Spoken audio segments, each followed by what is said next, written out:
네, 김영일 전문가와 함께하는 이슈 플로우 시간입니다. 오늘 이슈 플로우는 HBM 쪽에 포인트가 나왔고 또 이제 시그널이 좀 나왔기 때문에 미리 좀 봐드리도록 하겠습니다.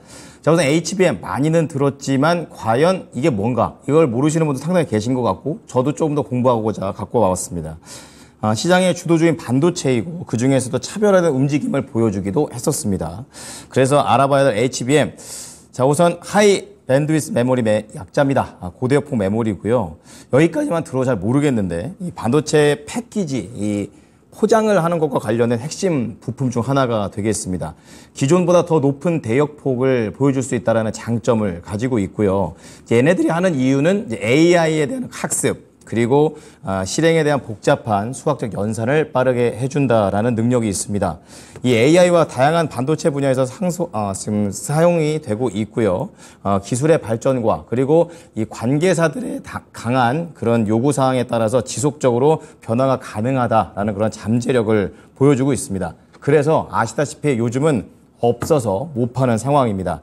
자, 그렇다고 모든 장점만 있는 건 아니고요. 우선 단점부터 보면은 비쌉니다. 다른 기판에 비해서 미세회로 공정이 하나 더 들어가기 때문에 이 과정을 아무나 할 수 없다고 합니다. 그렇기 때문에 이 작품 자체의 완성률 자체도 수율을 높이기가 어렵다라는 그런 부분들이 있고요. 복잡한 구조를 가지고 있습니다. 그렇기 때문에 내구성이 떨어지고 거기에다가 고장이 났었을 때 수리를 하기에도 거의 불가능하다라는 그런 단점들이 있습니다. 그리고 이게 적층으로 쌓여져 있기 때문에 그만큼 발열이 한 군데에서 집중적으로 나기 때문에 무조건 이렇게 쌓아 올려가지고 성능을 올린다라는 것은 기술적인 한계가 있다고 합니다. 하지만 반대로 장점으로 봤을 때에는 많이 쌓여 있는 만큼 대기 시간도 빠르게 단축시키고 대역폭도 구사할 수 있다. 그리고 기판 내에서도 성능에 비해서 자리를 좀 적게 차지하기 때문에 다른 빈 자리에다가 다른 더 좋은 기계들을 넣을 수 있다는 점이 있고요. 전기를 많이 덜 먹습니다. 기존의 하이엔드급과 관련된 칩들에 비해서 전력을 많이 아껴서 그 전력을 중요한 GPU 쪽에 더 공급을 해서 효율을 올려줄 수 있다는 장점이 있습니다. 자, 지난주 금요일 27일이었습니다. 코엑스에서는 제25회 반도체 대전이 있었었는데요. 여기에는 삼성전자, SK하이닉스, 그리고 국내에 한 350개 정도의 반도체 회사들과 830개의 부스로 크게 진행이 됐었습니다. 지금 나가고 있는 화면이 많이 언급이 되고 있는 HBM3E 5세대 가장 좋은 겁니다. 중간에 있는데 거의 안 보이시죠? 그만큼 기술력이 많이 집약되어 있고 이날 행사의 주인공이었습니다. 자, 이 밖에도 32개 채널 이상에서 나오는 영상을 동시에 분석을 해주는 제품도 나왔고 사물 경계 인식 모델과 같은 대규모 체험관들도 많이 열리게 되면서 이 AI 반도체가 이제 본격적으로 산업이 확산되어 가고 있다는 기술력들을 선보였습니다. 자, 점점 발전의 온기가 퍼져가고 있는 HBM. 자, 오늘의 주제 공개하겠습니다. 자, HBM 공급이 부족하다. 앞으로 3년은 이런 공급 부족 사태가 더 간다라는 그런 관점인데요. 여기에서 수혜를 볼 수 있는 것들이 어떤 게 있을지 오늘도 김영일 전문가와 함께 해보겠습니다. 안녕하십니까? 네, 반갑습니다. 김영일 전문가입니다. 네, 자, 세 가지 플로우 보도록 하겠는데요. HBM 그야말로 없어서 못 삽니다. 수요가 폭발하고 있다라는 그런 관점에서 첫 번째 플로우를 보고요. 그리고 관련주들의 흐름 다시 한번 이제 때가 온 건지 좀 체크를 해보고 마지막으로 전략까지 가보겠습니다. 자, 수요가 폭발하고 있다. 이 부분에 대해서 어떻게 좀 봐야 될까요? 네, 일단은 이 반도체에 대한 이야기들이 계속해서 이제 좋은 쪽으로 돌려와 주고 있는 이런 마당에 이제 추가적으로 HBM에 대한 또 이제 좋은 이야기가 하나 나왔다라고 보시면 될 것 같습니다. 지금 워낙에 이제 최근에 이 시장에서 HBM 수요가 증가함에 따라서 관련주들이 좋은 상승이 이제 나와줬잖아요. 그런 상황에서 결국에는 이 수요가 폭발하는 현상, 그러면서 이제 동시에 이 공급이 부족한 현상이 향후 3년 동안은 지속될 거다라는 이야기가 이제 나오고 있는 거죠. 지금 이제 한 리서치 회사에서 이야기한 것들을 보게 되면 올해 HBM 수요 대비 공급 비율은 마이너스 13% 정도다라고 이제 이야기를 하고 있습니다. 그런데 2024년과 2025년에는 마이너스 15%까지 커질 것이다라고 이야기를 하고 있어요. 마이너스 15% 정도까지.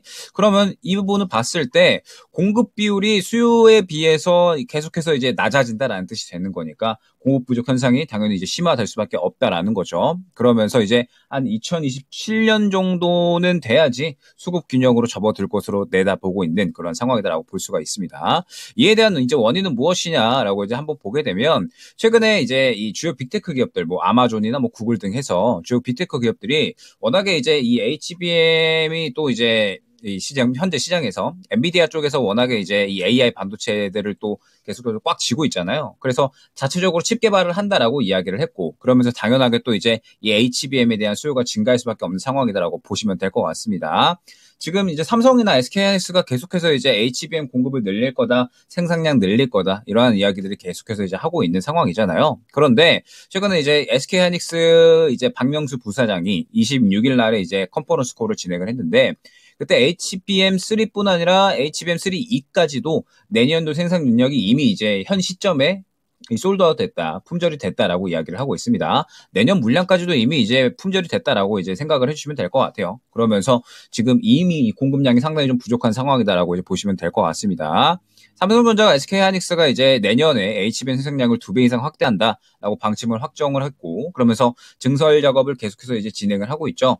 삼성전자의 웨이퍼 기준 이 HBM 월간 생산력이 올해 1만 3천 장에서 내년 한 3만 1천 장으로 이제 올라갈 것으로 예측이 되고 있고, 2025년에는 4만 8천 장 정도로 이제 늘어날 것으로 예측이 되고 있는데, 이렇게 이제 배로 계속해서 이 생산량이 증가가 되고 있음에도 불구하고 수요가 계속해서 이제 폭등을 하고 있다 보니까 공급이 따라가지를 못하고 있다라고 보시면 될 것 같습니다. 일단 이제 이 엔비디아가 올해 이제 8월에 HBM3E를 탑재한 차세대 인공지능 AI 칩, 이 GH200 그레이스 호퍼 슈퍼칩을 공개를 했는데, 요거를 이제 내년 2분기에 생산을 하겠다라고 이야기를 했거든요. 그러면서 당연히 고성능의 이제 AI 칩이다 보니까 HBM 수요량이 내년에 2배 정도로 늘어날 것으로 예측이 되고 있습니다. 그러면서 엔비디아의 독주를 막기 위해서 구글, 뭐 그다음에 아마존, 메타 등등 해서 HBM을 필요로 하는 고객사들도 계속적으로 이제 내년에 수요가 증가할 것으로 예측이 되고 있거든요.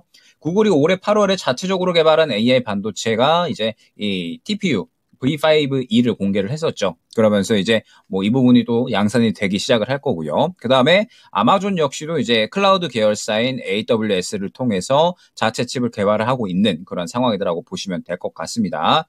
결국에 이제 아직까지는 엔비디아가 완전하게 시장을 꽉 잡고 있기는 하지만 뭐 구글이나 뭐 아마존 뭐 그 다음에 뭐 그 외 다른 기업들 전체적으로 자체적으로 개발한 AI 칩이 상용화가 이루어진다라고 하면 공급처가 또 대폭 확대될 수가 있는 거기 때문에 당연하게 또 이 부분을 봤을 때 HBM의 수요는 또 어마어마하게 늘어날 수가 있다라는 부분을 우리가 어느 정도 확인을 할 수가 있는 거겠죠.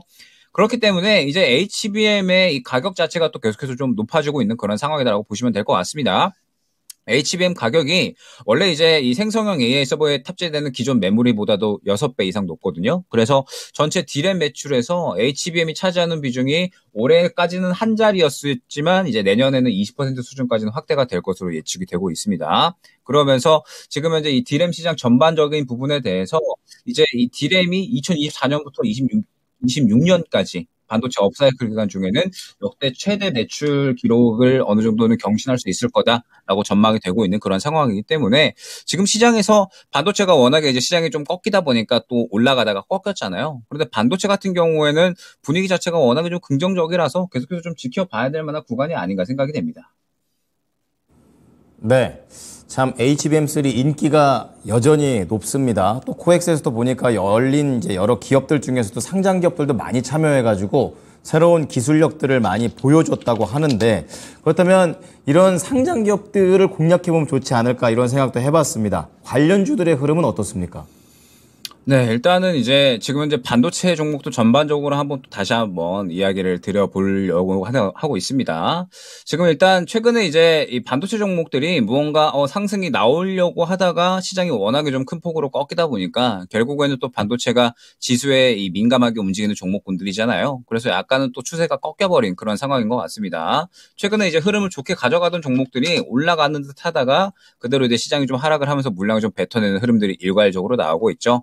결국에는 이제 반도체도 무언가의 선별적인 움직임이 좀 필요하다라는 뜻이 됩니다. 그러면서 HBM과 어느 정도 이제 연관성이 있는 종목들에 대해서 이제 우리가 좀 한번 봐야 될 것 같은데, 최근에 이제 뭐 STI 같은 경우 굉장히 좀 좋은 흐름 가져가 주고 있죠. 수급이 어느 정도 들어와 있는 상황에서 다른 반도체 종목들은 빠지지 않고 있는데, 그래도 빠지고 있는데, 지금 이제 STI 같은 경우는 어느 정도 바닥을 지켜주면서 추세를 유지해 주려고 하고 있는 그러한 상황이기 때문에, 뭐 지금 현재 상황에서는 이 HBM 관련된 종목들은 전체적으로 긍정적인 그림이 어느 정도 나오고 있다라고 봐야 될 것 같습니다. 그러면서 반도체 쪽에 대해서는 항상 이제 제가 중요하다라고 말씀을 드렸던 게, 일전에 들어왔었던 수급도 수급이지만 지금 이제 시장을 이겨내기 위해서는, 시장이 계속해서 좀 힘든 상황이기 때문에 시장을 이겨내고 올라가기 위해서는 단기적으로 들어오는 수급 또한 굉장히 중요하다라고 말씀을 드렸었죠. 그렇기 때문에 단기적으로 수급이 들어오는 종목 굉장히 좀 중요하게 여겨질 것 같습니다. 그러면 최근에 이제 그나마 단기적으로 가장 이 반도체 중에서는 수급이 긍정적으로 또 들어와 있는 종목이,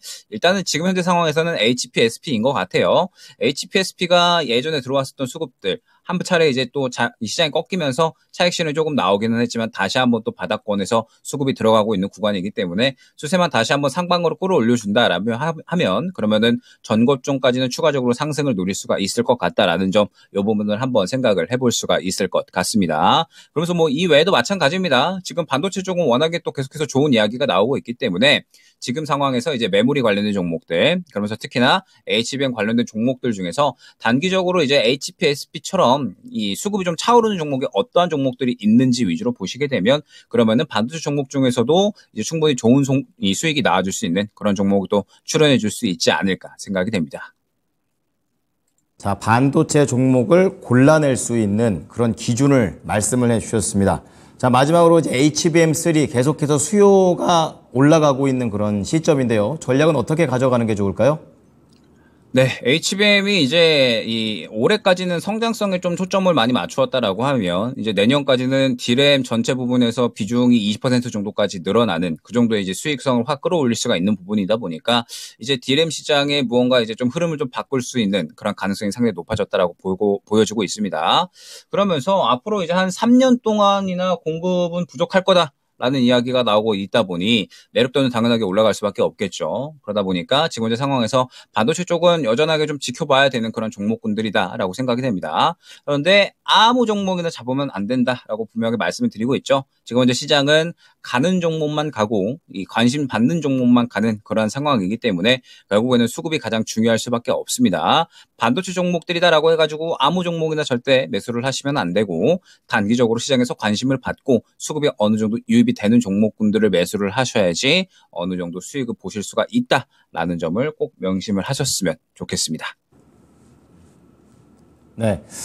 자, 김영일 전문가의 전략 우장에서 잘 녹여보도록 하겠습니다. 오늘 말씀 잘 들었습니다. 네, 감사합니다.